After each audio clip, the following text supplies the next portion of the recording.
वासांसि जीर्णानि यथा विहाय नवानि गृहाति नरोपराणि तथा शरीराणि विहाय जीर्णा नन्यानि सयाति नवानि ते। आत्मा का कभी अंत नहीं हो सकता। आत्मा तो बस शरीर बदलती है, रूप बदलती है। अब जब आत्मा का ही अंत नहीं हो सकता तो भला प्रेम का कैसे हो सकता है? क्योंकि प्रेम तो स्वयं परमात्मा है।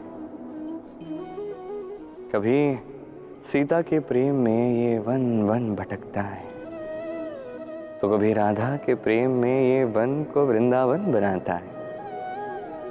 कभी ये कन्हैया बनकर गोकुल वासियों के हृदय को रिझाता है, तो कभी माखन चोर नंदलाल बनकर सभी के हृदय में प्रेम की गंगा बहाता है।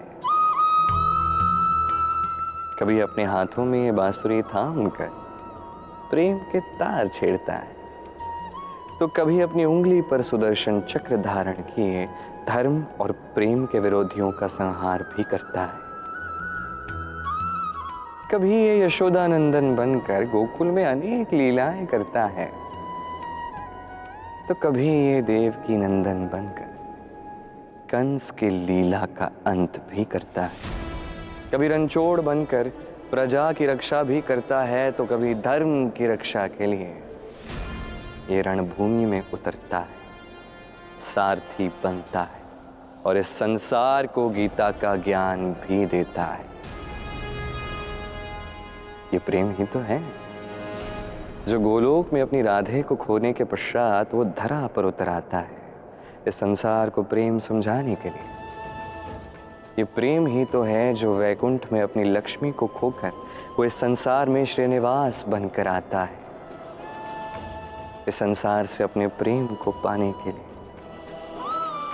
ये प्रेम अनंत है, इसकी यात्राएं अनंत है, और ये प्रेम जिसकी यात्रा का कोई अंत नहीं और जिसका प्रवाह निर्बाध है, इस परमात्मा प्रेम को, इस प्रेम दूत का प्रणाम।